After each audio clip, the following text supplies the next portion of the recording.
and it's your first time joining Men Impact Change, you are very, very welcome. Please let others know about this wonderful program that is focusing on young men as well. With that being said, Sean is our wonderful board chair here at Men Impact Change. Sean joined Men Impact Change in the peak of the pandemic. We have been with him through these challenging years, and he has been at the forefront supporting Men Impact Change, advocating for Men Impact Change, leading the board meetings as well.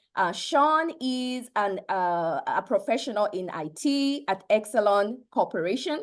So he's an expert when it comes to artificial intelligence.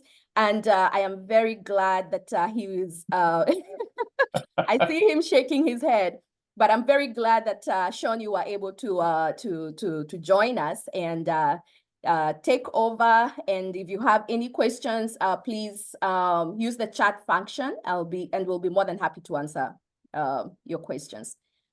All right, Sean, go ahead. All right, thank you, Sunny. And I'll just put that disclaimer out there. I am by far not an expert. I don't want people to get, misunderstood by some of the things I say. But in the spirit of an expert, I'd like to take this opportunity. Um, I'm happy and honored to, you know, introduce Brandolyn Barnett, who we will be speaking with today. Brandolyn is an author. I believe his book's title is Dreams Deferred, Recession Struggle and the Quest for a Better World. He's a former elected official, a man of many, many talents. I can see the guitar in the background, so plays guitar. I've learned that I've also heard little trivia. I believe he speaks fluent Japanese. One thing I picked up. Founder and CEO of the Regular and head of innovation and philanthropy at Giving Compass. I believe he's also an entrepreneur and investor and founder of Democratized Ventures. Man of many talents, to say. But with that, I want to help me welcome Brandolyn to this session. Welcome, Brandolyn. Thanks. I'm excited for the conversation. Yes, yes. So And today, go ahead. I was going to start with a quick presentation. I can just dive in, and then we can get to the fun part, which is the conversation, and then I'll actually show a little bit of how I use AI to run my business. That gives people a little perspective. But if that works, I can just dive in. Yes, let's get started. Awesome. So thank you, Sean, for the awesome introduction. I am a person who does too many things, and it often negatively affects my health. So if anybody has a question around, I often get asked about mental health and well-being and how do you manage all this stuff. I'm happy to answer those questions as well. And I'll say that AI has helped. But just to give you some perspective on my current roles, I use AI in all these roles. So I'm actually working on a second book. My first book is called Dreams Deferred, as Sean mentioned, but I'm using AI to create some of the first drafts. I lead innovation and philanthropy at Giving Compass, where we're actually building using what's called retrieval augmented generation and the OpenAI APIs, a giving assistant or philanthropic advisor powered by generative AI. I'm founder and CEO of the Regular app, where we use AI in our operations as we're seeking to raise a seed round, but we've already gotten in year 2 to 300K revenue, and we're looking to double that this year. And then I'm active as a volunteer. So I'm a trustee with an organization called World Learning, which does a lot of study abroad programs. Study abroad changed my life. And then I'm on the board here locally of an organization called Spur Local. And in the past, I was at Salesforce, Council on Foundations, had a couple of chief product officer roles with some different startups. One was a Y Combinator company, and then I was an ANC. And I'm going to start with a little bit of AI 101. And really, the first place to start is with the terms to know. So the first term to know is artificial intelligence. At the highest level, artificial intelligence, or AI, is really just machines enabled through various techniques, and there are different techniques. But through those different tools, this machine is given the ability to mimic the human mind. Machine learning is when machines learn from data and improve over time without being explicitly told how by whoever is programming that machine. And natural language processing is a technique that allows machines to understand and respond to human language. And then finally, we have to remember that this new sort of zeitgeisty term and concept of generative AI really emerged last year with the release of the first version of ChatGPT that was publicly available or generally available. But AI has been around for a long time in different forms. And we have to remember the role that data continues to play in effective artificial intelligence, because if the data is not there, the AI doesn't know it. And that introduces biases and other risks that we need to be aware of as we're using these tools and as we're building on top of them. So essentially how it works is generative AI takes natural language understanding, a comprehension of what is being said, whether that's typed or increasingly through voice. It processes that through machine learning, where the AI has been given trillions and trillions of data points, every article that's ever been written. In some cases, some controversy has arisen around how these organizations are actually acquiring this data. You may have heard, for example, that the New York Times sued OpenAI because it was regurgitating articles that have been written by their reporters. And so this is very much an emerging technology where we're still figuring out what is okay and what kind of compensation is offered to people who provide the data. But the machine learning tools take that data and use it to determine the right response. And then through natural language generation, it gives a response in a human-like format. And the result is you're able to ask a question and do essentially searches of large sets of data using simple language, everyday speech, rather than having to know keywords and specific terms or codes that might be necessary in other forms of traditional search. And so when we think about generative AI, I think it's important to keep in mind what it's good at and what it's not good at. And so I'll talk a little bit about that in the context of today. And we have to keep in mind as I go through this that this is all going to change rapidly. But right now, generative AI is good for text generation. It's good for content personalization. It's good for data analysis. It's good for language translation. And it's really good at customer support. And that is one of the early areas where jobs are probably going to be affected as we think about this technology evolving. Finally, it's good as an educational tool. At Giving Compass, we're using it to build donor education tools so that if you're wondering about charities to support in your community, you don't have to know the name of the charity or what's called the EIN or its unique number or code, or put in all these filters or use Google and then go over here to find articles about the cause area that organization is working to address. Instead, you can just ask one tool. I want to read articles about this. Okay, what are some nonprofits doing that work? And so we're using AI to build that sort of technology as a donor education tool that we then surface to our customers at places like Schwab Charitable and Fidelity Charitable as a way for them to learn as they engage through their donor advised funds or their giving vehicles. Now, we have to keep in mind what it's not good for as well. It is not good for understanding context beyond the data that it's been trained on. Really important point to remember. It is not good at ethics and morality. It can give you a high-level overview of what the definitions of ethics and morality are, but it is not going to be a good sounding board for ethical questions. It is not good at fact-checking, and there is a way to leverage prompts to get it to fact check, and that's something that we should all kind of be aware of. But it on its own has a tendency at this early stage to do what's called hallucinations. And then it's really not great at creativity and original thinking, although again, all of this is changing incredibly rapidly.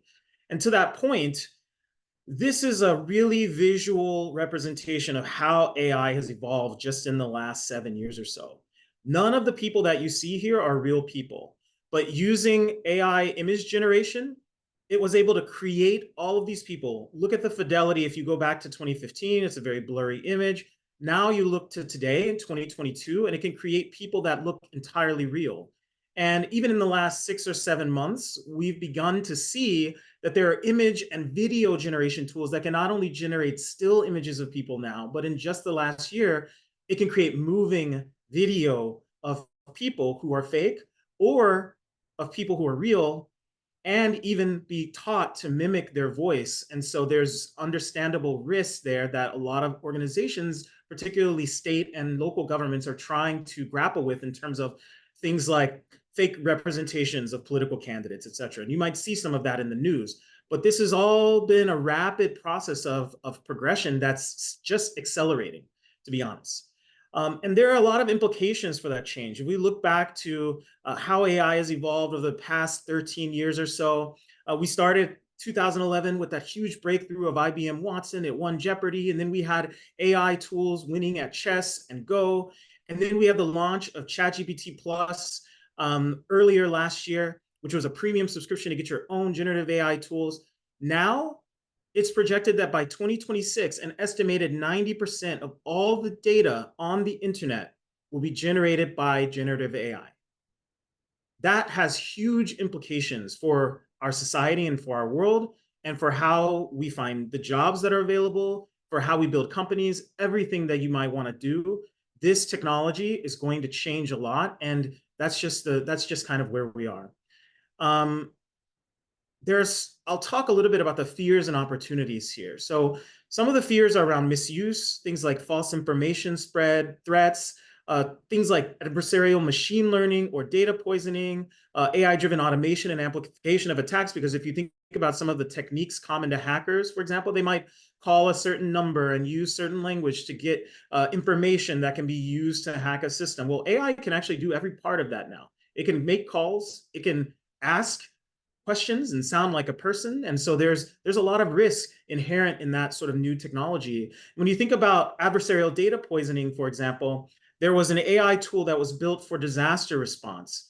It is put out into the middle of forests and it's taught what a forest fire looks like. So when the sky turns this color, when the particulates in the air are measured at this level, there's a forest fire. The AI then creates an alert that goes to local fire departments so that they can come and hopefully stop fires before they spread. Now, that technology is great, right? It's a lot better than current systems, which depend on people seeing it, reporting it, and often in places where fires start, there aren't any people to see it or report it. So you can put these tools up all over the place. But with concepts like adversarial machine learning, or data poisoning rather, imagine someone going into the database that powers that AI and changing the definition of what is a fire to a fire is when the sky is blue and there's no particulates in the air. And all of a sudden, these machines would be sending alerts to fire departments all across the Western US, going and wasting resources trying to fight fake fires that aren't real.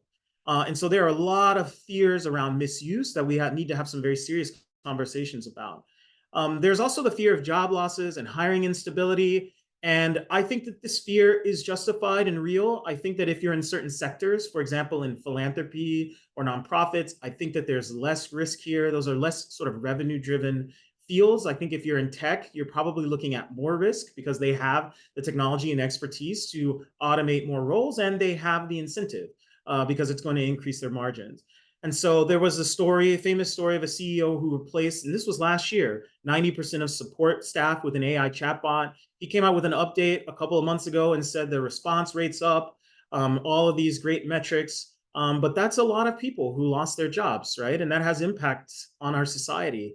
IBM announced early last year that they were going to pause hiring for almost 8,000 jobs because their strategy team had made a determination that they actually could automate a lot of those jobs with fewer resources over the next year to 2 years, the time that it would take to fill that headcount.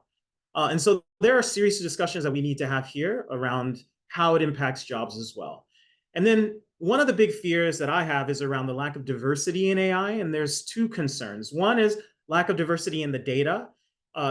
We never solve the digital divide, right? And when people don't have access to the internet, they're much less likely to be represented on it. And so there are simply a lot of people, organizations, and communities that aren't even online. So they are not represented in the data that's powering AI. And it's going to now be the engine for creating new content. And so that it becomes this cycle of misrepresentation or unrepresentation, if that's a word we can use. And then you have lack of diversity in who's using the tools.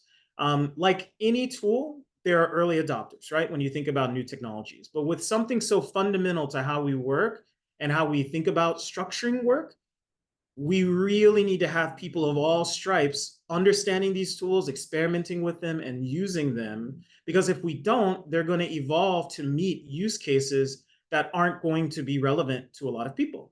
And so that is something that I think about a lot as well and work to address in my work. And then finally, one of my fears that I work actively to kind of address in my work is just this idea of the social impact space being left behind. Nonprofits and social impact organizations like foundations often lag in technology adoption. But when you have technology moving this rapidly, that simply cannot be the case moving forward. And so a lot of the work I do, I lead the philanthropy arm of Giving Compass, where we work with 1,500 plus grassroots nonprofits to help them understand technology and how they can be more visible to donors. And we include them in our donor education tools. Our goal is to work for a world where they're digitally empowered, where they're represented, where you can ask questions about these small nonprofits and organizations, and they know that AI is equipped to answer those questions because it is the future of how people search for knowledge. But there's a lot of opportunities as well. I use Salesforce as an example because I worked at salesforce.org for quite a while. But Salesforce came out as a CRM tool to help sales teams in 1999. And a full 9 years later, Salesforce.org was created to really just take that CRM and take that package of technology and resell it to nonprofits and educational institutions. And then it took another 7 or 8 years before that market was big enough that Salesforce.org as an entity and then a part of Salesforce was able to begin to adapt that CRM for specific use cases in the nonprofit realm or in the education space. And then I was there working on a product called Philanthropy Cloud as well. So think about that. That's almost 16 or 17 years from the adoption of a technology by the private sector to that technology being really shaped to work to support nonprofits and social impact organizations. But now look at the time scale that we're on. ChatGPT became generally available in December 2022. You look just a year later, there are organizations, Giving Compass is a for-profit, nonprofit hybrid, but there are organizations that are rolling out tools on top of AI for nonprofits within just that span of a year. And so we have this opportunity to rapidly accelerate how we innovate across all sectors. But I think that's particularly meaningful when we think about accelerating innovation within organizations like Impact Change. And then I think there's an opportunity to amplify impact. If you think about underserved nonprofits, minority-owned businesses, and other organizations, they're consistently given less. Only 2% of VC funding goes to Black entrepreneurs. Only 8% of grant funding goes to minority-run nonprofits. So that means that, and I'm in this situation myself, have been trying to raise a seed round for well over a year. And really, when you look across the landscape, you see a lot of organizations that don't have the funding to hire a marketing person, to hire someone who can work on documentation for whatever it is that they're building. And AI can actually step into that gap and begin to fill some of that role and make things possible that weren't possible without raising capital. And so that actually can create more opportunity for more people. And that's something I'm really excited about. And then you'll see here on the right, there's this one random image of a woman who looks like she's like captive by some, AI robot machine overlord people. And then a piece of art from my company at The Regular. You can tell it's sort of AI generated art, but these are literally probably the best works of art I've ever created, right? And this was just with simple initial prompts. And so as we think about these technologies evolving, there are going to be new opportunities for people to do things that they never thought before just through prompts and learning these new systems and processes. And so that's going to create some new opportunities. And so when we think about AI for career development and entrepreneurism, which I know is on a lot of folks' minds in this particular meeting, I would think about some specific use cases like marketing copy. The natural language processing of AI makes it a great source of first drafts or marketing content that you can then fine tune. I had an intern through The Regular. We had a couple of interns last year, and they were able to use AI for career research. Instead of having to go to all these different sites and engage with these sort of opaque systems, you can just ask, what are typical titles? How can I negotiate? What are career ladders? What are average salaries? And be able to really almost have a conversation about what career paths could look like and how you might structure jobs and roles within your organization with an AI when you might not be able to find a consultant or a mentor to be able to provide you with that information. And then workflow optimization. So through integrations, AI can be even more powerful. For example, at The Regular, we have an AI that now can create drafts of Eventbrite events and social ads and ingest data on their performance so that we can analyze what's working and what's not in lieu of having a marketing lead. And so that's a little bit about me. Here's a link to my book, but I also I thought just before this call, I'll actually show a little bit of what this looks like if we just have 30 seconds, and then I'd love to just jump into the conversation. But this is an AI custom GPT that we've created at the Regular to assist in our marketing. And it can do things that are as simple as there was at one point I was realizing that I was looking all over the place regularly to find our branding guidelines. So I could say, for example, what are our brand colors? And it's going to be able to spit that out without me having to go find those documents. It can then use that knowledge to generate images that have our brand colors that we can use in our marketing. I can ask it other questions like, I need a description of our brand and how we generate revenue to share with investors. And it understands from the fine tuning what our company does. And it's able to provide me with a brand overview, including the sources of revenue for our business that I can take, edit, and provide to an investor in a deck or in some other format without having to create that first draft. And that really is the magic of this technology as it stands today. So it even knows my email address and our website and can provide links. And so that's just an example of some simple use cases within everyday workflows. But yeah, that's it for me. Feel free to check out my book. It's about my journey as a Black man building a career in philanthropy and tech, where there are not many or any men of color or Black men. And it was a hard journey for me with a lot of hard moments. So I share that story, but you're also welcome to check out what we're building at Giving Compass at givingcompass.org. Find me on social. But I'll stop rambling now because I'm looking forward to the conversation.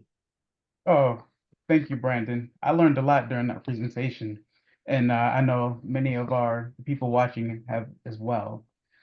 Uh, just to get started, our population or our target group is Black youth. So many of them, they're learning. Some are in college, some are in high school. How do they get started with Chat GPT? Yeah. Or The excuse me, first not thing I Chat, would how do say, they get started with AI in general? yeah, that's actually the first thing I would say is we have to keep in mind that there's a whole universe of technologies being created. So the fundamental sort of foundational large language models, which power tools like ChatGPT, are incredibly expensive. I was in some meetings with the OpenAI teams. I work closely with Microsoft in a few different capacities. And at one point, I think the estimate I heard was that it's $30 million every single day to manage the database and all the infrastructure that supports their large language model, right? So there's not a lot of competition, but there are options beyond ChatGPT. There's Anthropic, there's the tools that Google is building, which they've had a lot of trouble with. But I would encourage people to explore a lot of different tools. But when asked how to start, one of the things that really struck me early on as I began to, because I invested in an AI company actually a few years ago, and then I was chief product officer for last year, building an AI specifically for nonprofits. And I was sitting and working one day, and I was getting some requirements ready for our engineers, where we were really going to try to fine tune the AI's personality. And I'm sitting there like, wow, I've never thought about fine tuning a personality as part of building a technology solution, but we had to, it has to answer questions in the right way with the right tone. And as I was doing that work, it really occurred to me that AI is the very first tool in the history of the human species that you can ask what it can do for you and it can answer you. You can't ask your hammer what it can do for you. You can't ask your oven. I mean, you could, but you'd be crazy, right? It's not going to respond. With tools like ChatGPT or any AI, generative AI tool, the place to start is just by going in and taking advantage of that true revolution that's at the core of all this and just asking, describing what kind of challenge you're hoping to address, what you're hoping to get out of a conversation, and just saying, how can you help me? And you'll find some amazing results with just doing something as simple as that. I often tell people that's the best way to start. Just ask. Right, absolutely.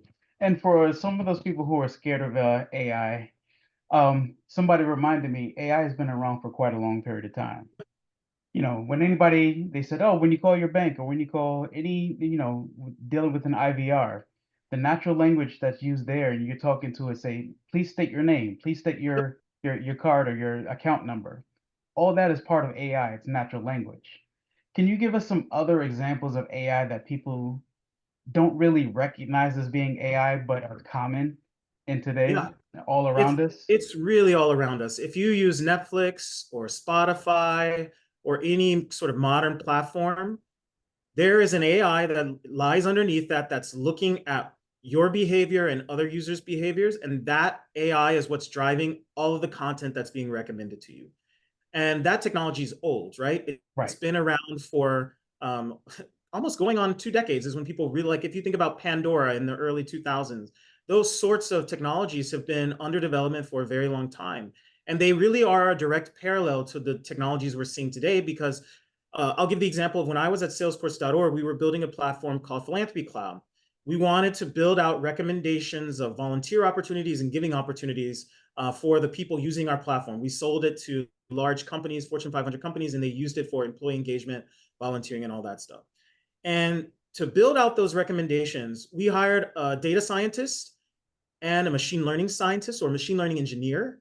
And then we had an additional team of 7 engineers, and they spent 9 months, some absolutely brilliant people spent 9 months building that sort of traditional recommendation engine. At Giving Compass, with 2 engineers over 2 months, we were able to build the exact same system using generative AI so that you can just write in, I'm interested in organizations that support men in STEM education. And it will produce a record. It will look through 1.8 million plus charities, look through 40,000 plus articles about them, read every single one of those articles that might pertain to that topic, and then within an instant almost provide a response. But it's the same thing as recommendations. It's a lot of the same technology. And so I think AI is something that we should be very cautious about and very wary of. And we always have to check it and make sure that we're checking sources, especially if we're taking the information it's outputting and putting it into something that we're sharing externally. But this technology's been around. It's just undergoing rapid change right now, and it is just not going anywhere. There's even at this point, there's just too much money invested in it. Even if you Mhm. want to be cynical, it's just not going anywhere. It's going to be part of how we operate and do business going forward. Awesome. Now you talked about AI, the different machine learning and different options for AI. Now, a lot of people, a lot of the pop culture has heard about AI, and they're listening to music, and then all of a sudden they hear a new verse from Tupac or Yeah. Biggie come on the market. How does that work? Or is it the So same engine or machine learning yeah, it tools? is machine learning under sort of underpins all of it. But Hmm. really think about AI as the simplest way to think about generative AI is it's a search engine. It's just a different kind of search engine. So with generative AI that generates text, it literally just has billions and billions of things that people have written, and when you prompt it, it's just doing a search through all those billions of things for similar questions and then similar answers. And it's surfacing that in the form of human speech. So it's the same thing for any sort of medium. If you have billions and billions of videos, if you have billions and billions of photos, billions and billions of data points on human voices, and then with that, you can take a prompt, which is a smaller subset of that billion, like my voice or a description of an image or an image that I provide, and it can search through and then generate something that draws from all that knowledge. It's really just doing a search and then creating something from that search. Okay. So it's pretty powerful what it's capable of. And honestly, it's pretty scary. It can be scary. Like there's no doubt about it. Like these technologies can be really scary with their current capabilities, and they're advancing incredibly rapidly, like so fast that a lot of the stuff that I've told you today could be false 2 weeks from now. Um, so yeah, but the way to think about those tools is just they're searching through masses of data. It just depends on the medium is what's going to drive the output. Okay, so whether it's music, whether it's art, or even text, it's all the Yep. same. It all works the same way. It all works the same way. Okay. And it's just a start, though. I really do think that people should lean into this idea that AI creates first drafts. And that's what's going to create space for human beings to actually use it as a tool to do more rather than it being something that replaces people, which I think we cannot have as a society, right? But that's not a problem, unfortunately, that I can solve in tech or that you can solve.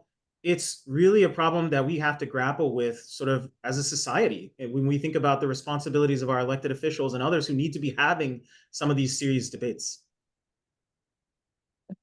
Thank you. Thank you.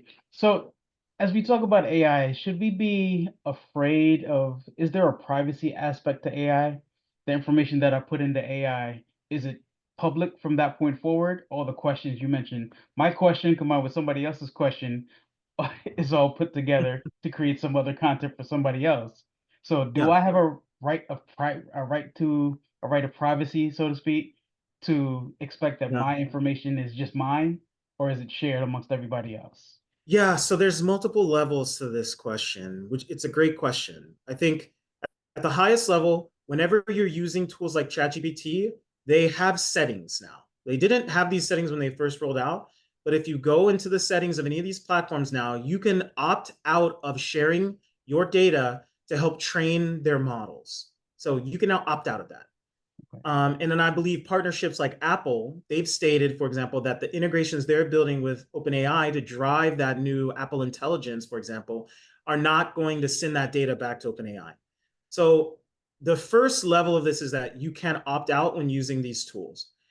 The second level to it is that really there's a lot of nuance in what it remembers. So when you think about something you type into the AI being remembered and shared with others, the current foundational model that you are using, say you go to ChatGPT today, it's using a foundational model that is ChatGPT 4 or ChatGPT 4 Omni or perhaps ChatGPT 3.5, right?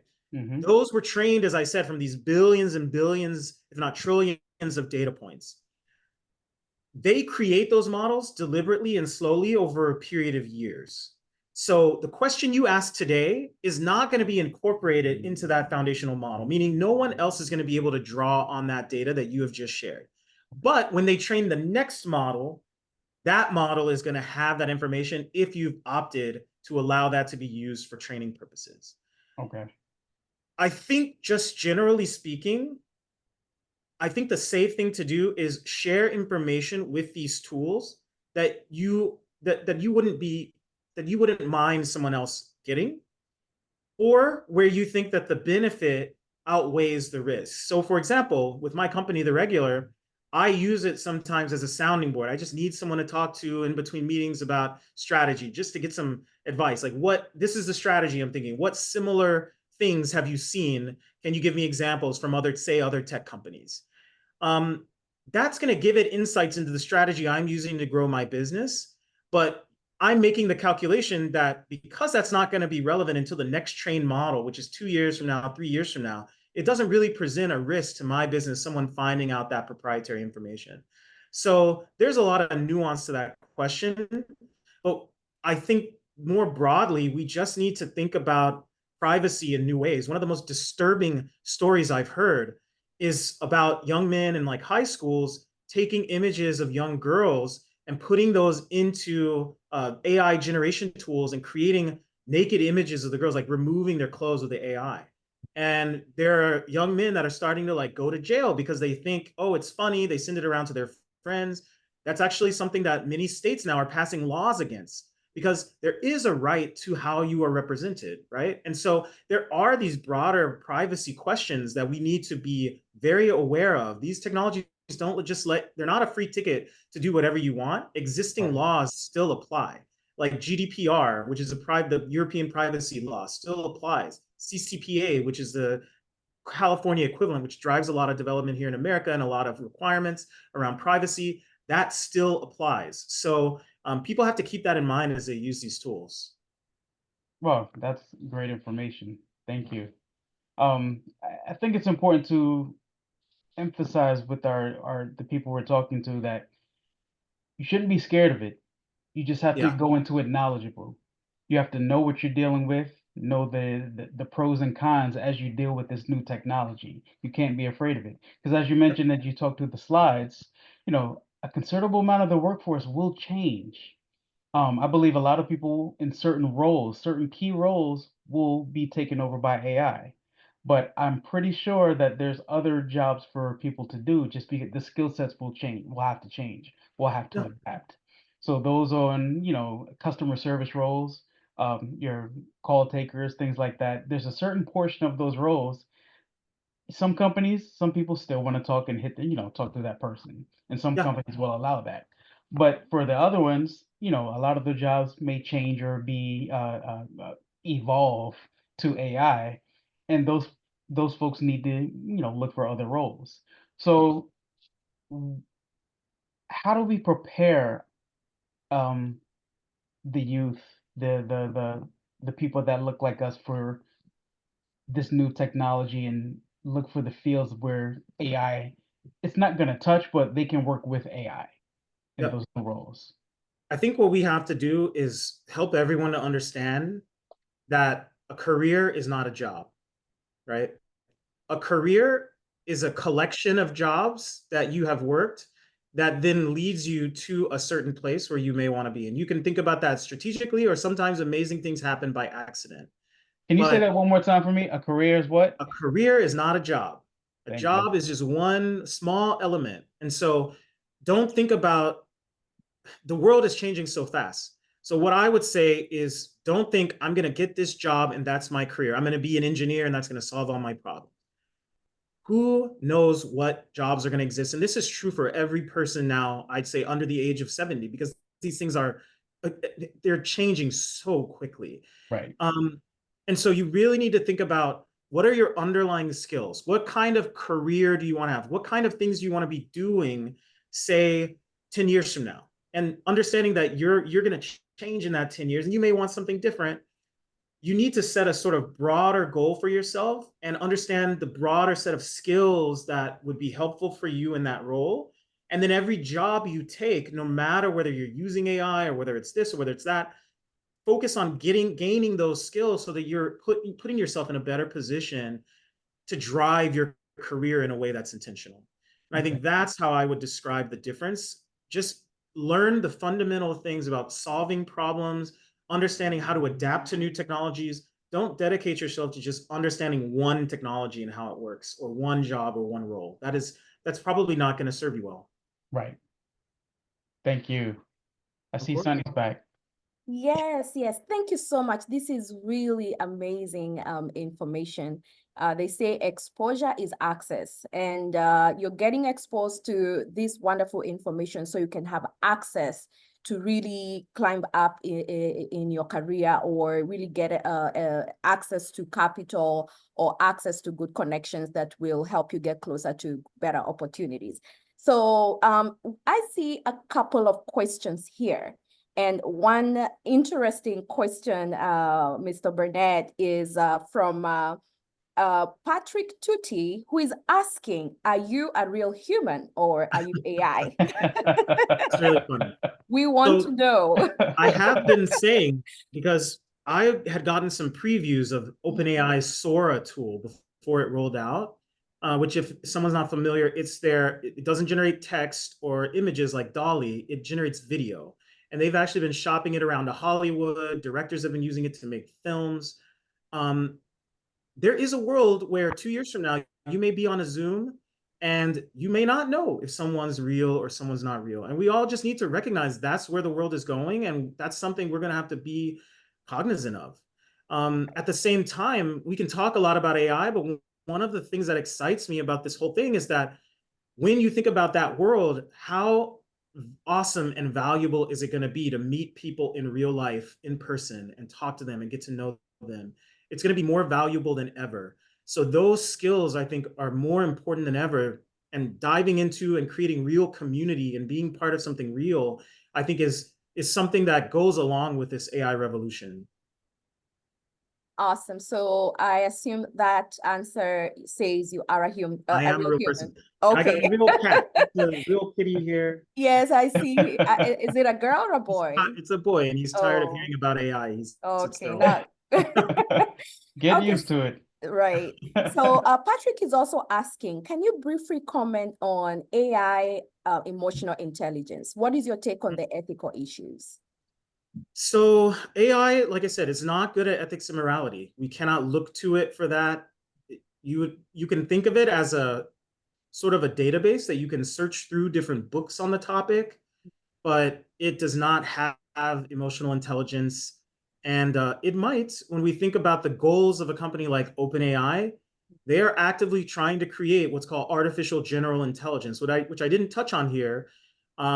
But it's an intelligence of a magnitude that we can't even imagine. It literally would be a machine that's more intelligent than every human being that's ever been born by a factor of several thousand, right? Mhm. That's the stated goal of OpenAI. Um, the one of the co-founders, Ilya Sutskever, just left and started another company where that's the explicit goal. The thinking was that we might be 50 years away from that. Now, folks like OpenAI experts, Jeffrey Hinton, who's called one of the fathers of AI, who created a lot of the research around things like neural networks, which power AI, they're saying now it could be 2 or 3 years. And so I don't know, and no one knows when you have a super intelligence, whether it will have emotional intelligence. We don't know anything about that. So right now, I would say keep any thoughts of emotional intelligence or anything outside. It can help you understand human emotions like a psychology textbook, but Mhm. it's not something that can do anything more than that. Awesome, awesome. I see those questions coming in. So keep asking them. You can either, some of them are sending them to us directly, or you can use the Q&A chat function here. So one of the other question is now, the goal here is to make sure that you stand out, right? You stand out amongst your peers in your workplace. So what if you are encountering a rigid boss who doesn't want any changes, is not embracing AI, but you as an employee, you're very innovative. How do you navigate that situation? I mean, the way everyone is navigating that is that they're using it. I think there was some research that came out just a couple of months ago that something like 75% of people are using it or have used it over the last year in their work, even if it's a one-off thing.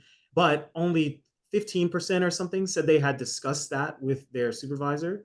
So what I will say, especially since this is an audience of young men and young Black men, where we often are not trusted to try new things and to innovate, I would say if that's your boss, you've got a bad boss, and you should probably be looking at another job where they're really going to trust you and let you innovate.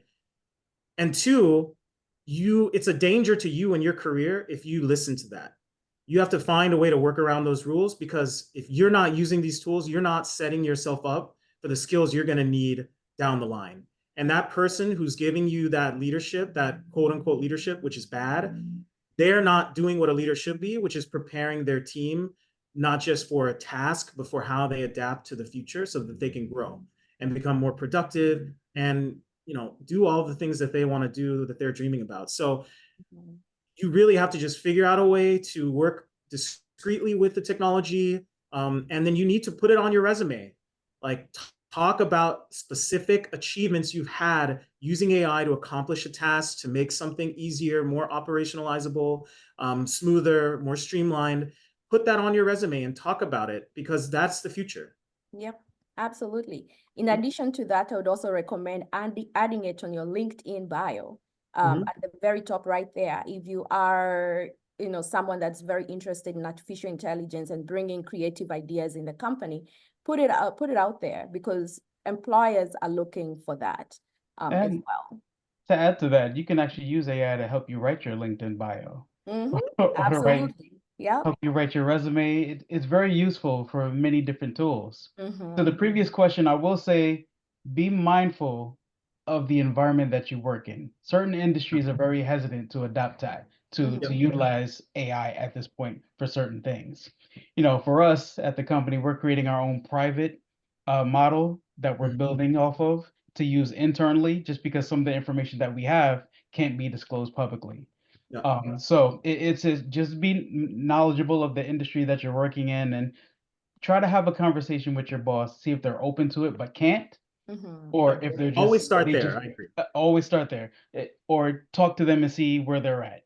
Meet them where they're at and then try to adapt. If they won't move forward, then definitely do what Brandon said, pave your own path.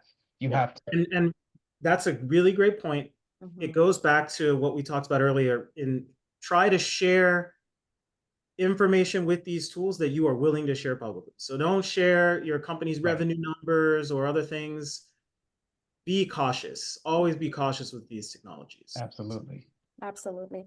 So the other question is, I heard that in the next 10 years, AI will not be existing and something else will replace it. How truthful is that? I think that we're not going to be talking about AI in 10 years. It's just going to be something that exists in every tool that we use. Mhm. You're going to come home and there's going to be an AI that knows that just from watching you or whatever data you want to share. Mhm. By watching you, I don't necessarily mean watching a video of you, but it knows that you like to turn the lights on at 3 o'clock, right, on a Saturday. Mhm. It knows that you like to listen to this kind of music when you're in this mood, and it's going to ask you. So we're not going to be thinking about it as AI. It's really and I think what a lot of the companies are building towards is a world where we're really just going to have these kind of personal assistants Mhm. going around creating content for us, doing all this, sending emails, responding to emails, writing first drafts of our Slacks, all of that stuff. And we're Mhm. not going to talk about it as AI. And I think that's what makes a successful technology, right? Mhm. I think often of the crypto movement. People talk too much about crypto. If it's really going to be a successful technology, it just needs to work and do a thing. And after a while, the hype dies down and it's replaced by real value.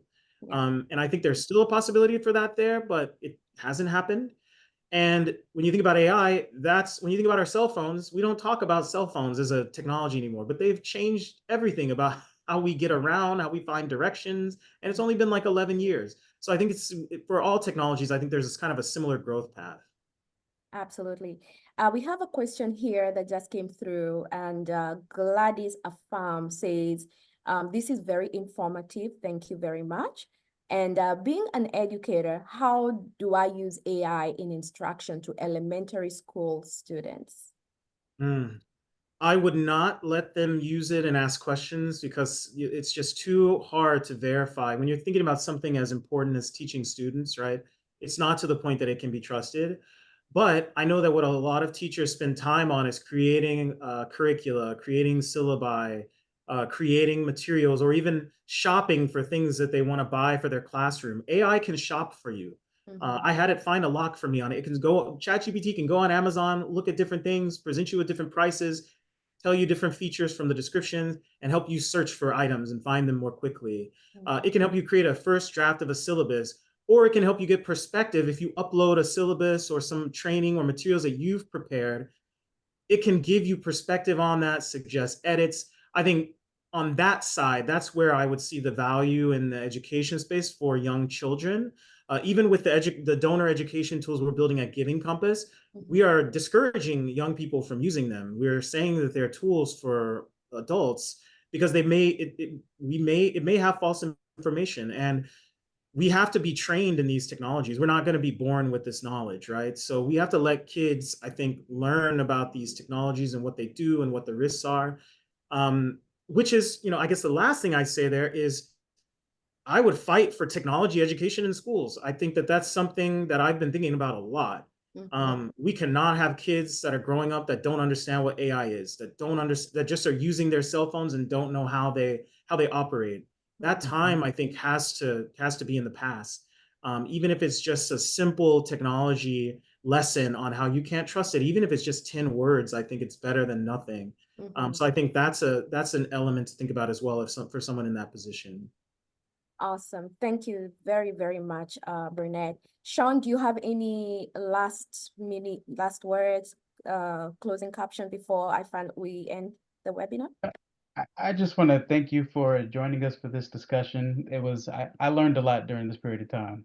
So I'd love, I mean, for the purpose of everyone, everything that we just talked about will probably be, out of date in 2 weeks, but I learned a lot for the next 2 weeks, and I can build off that, and I'll keep learning, keep using ChatGPT and all the different tools that are out there. Explore and read, do a lot of reading and exploring on That's the all we internet. can do. That's all we It's can all do. free and just to stay up to date. So thank you for your time. Thank you for being here. and we truly appreciate it.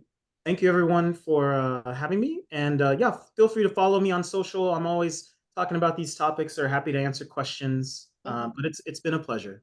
And I see someone just say that this was very informative and they want to connect with you. Like Mr. Burnett said, he is very, very approachable. Connect with him on LinkedIn. He will definitely get back to you.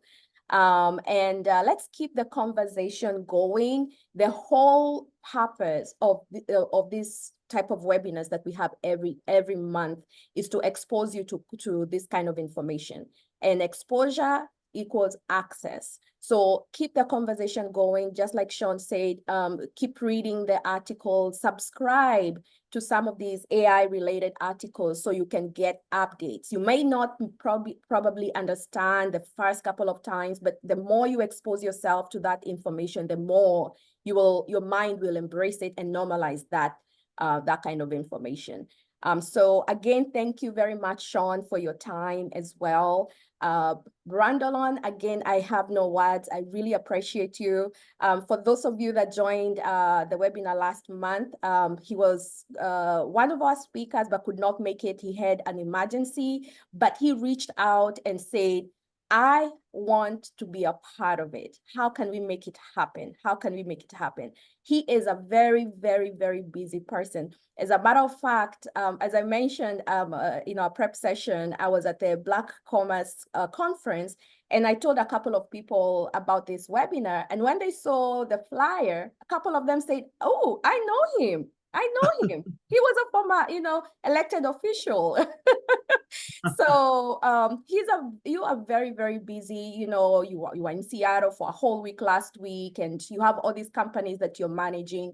But amongst all of that, you have found time to come and share this information. And I'm sure that somebody's life here, more than one, has been changed in one way or another. So thank you so, so much. I appreciate it. Thank you so much. And thank you for the work you're doing. And yeah, I'm here if anyone needs anything.